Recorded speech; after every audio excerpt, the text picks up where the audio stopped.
Titus hoofstuk 1 vers 1 tot 4. Opskrif en seëngroet.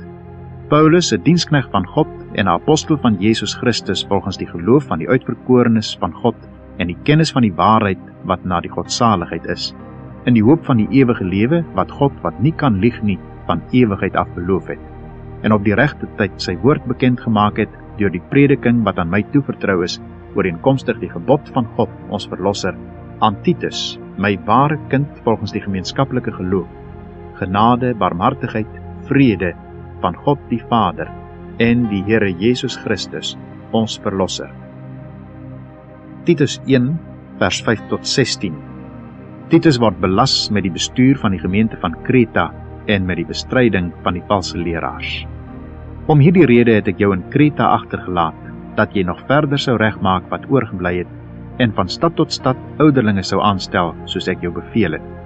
As iemand onberispelik is, die man van een vrou, gelowige kinders het, wat nie beskuldig word van losbandigheid of tugteloos is nie.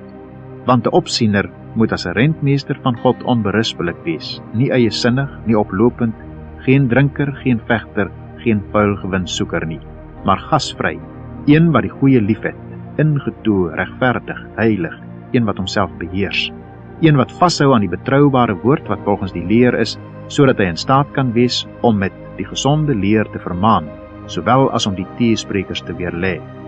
Want daar is baie wat tugteloos is, wat onsin praat en verleiers is, veral die wat uit die besnydenis is. Hulle mond moet gestop word. Hulle keer hele huise onderstebo deur te leer wat nie betaam nie, terwille van vuil wins. Een uit hulle eie profeet, het gesê, die Kretense is altyd leuenaars, ongediertes, lui buike.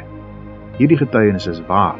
Daarom moet jy hulle skerp bestraf, sodat hulle gesond in die geloof kan wees, en hulle nie besig hou met Joodse fabels en gebooie van mense wat van die waarheid afwyk nie. Alle dinge is rein vir die reines, vir die besoedeldes en ongelowiges egter is niks rein nie, maar hulle verstand sowel as hulle gewete is besoedel. Hulle bely dat hulle God ken, maar hulle verloon hom deur die werke, omdat hulle gruwelik en ongehoorsaam is en ongeskik vir elke goeie werk. Titus 2 vers 1 tot 10. Hoe Titus ou manne, vroue, jong manne en diensknegte moet vermaan. Hy self moet 'n voorbeeld vir almal wees. Maar spreek jy wat by die gesonde leer pas. Die ou manne moet nugter wees, waardig, ingetoe, gesond in die geloof, in die liefde, in die lydsaamheid. Die ou vroue moet ook in hulle gedrag wees soos dit die heiliges betaam, geen kwaadspreeksters of aan baie wyn verslaaf nie, maar leraresse van wat goed is, sodat hulle die jong vroue kan leer om versigtig te wees, hulle mans en kinders lief te hê, ingetoe te wees, kuis, huislik, goed, aan hulle eie mans onderdanig, sodat die woord van God nie belaster word nie. Vermaan die jong manne net so om ingetoe te wees. Betoon jou in alles 'n voorbeeld van goeie werke, met onvervalsheid in die leer, waardigheid, opregtheid. Laat die woord gesond en onweerspreeklik wees, sodat die teestanders beskaam kan word en niks slegs kan hê om van julle te sê nie.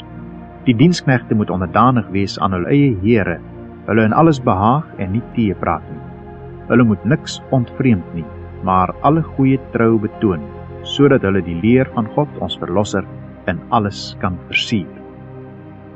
Titus 2 vers 11 tot 3 vers 11. Die reddende genade het aan almal verskyn, wat dit beteken.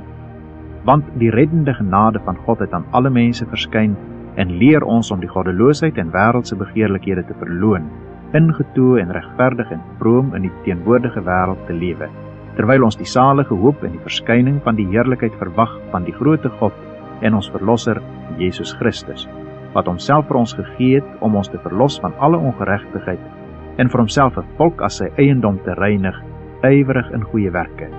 Spreek hierdie dinge en vermaan en bestraf in alle erns. Laat niemand jou verag nie. Titus 3.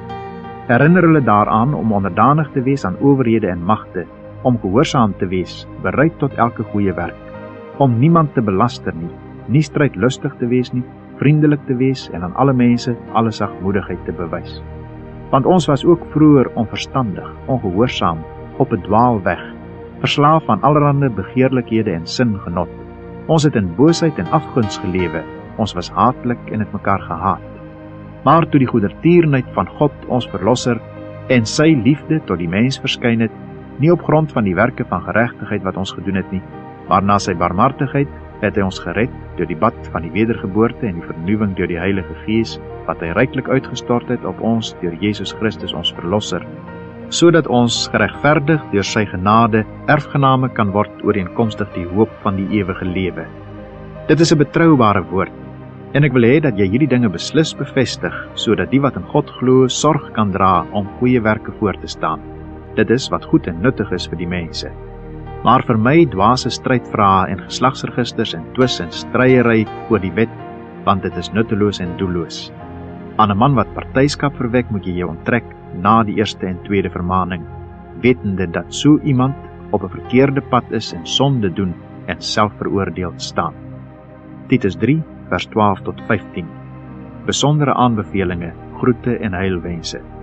Wanneer ek Artemis of Tychicus na jou stuur, doen dan jou bes om na my te kom in Nikopolis, want ek het besluit om daar te oorwinter. Jy moet Zenas, die wetgeleerde, en Apollos ywerig voorthelp, sodat dit hulle aan niks ontbreek nie. Ons mense moet ook leer om vir die noodsaaklike behoeftes goeie werke voor te staan, sodat hulle nie onvrugbaar mag wees nie. Almal wat saam met my is, groet jou. Groet die wat vir ons liefhet in die geloof. Die genade sy met julle almal. Amen.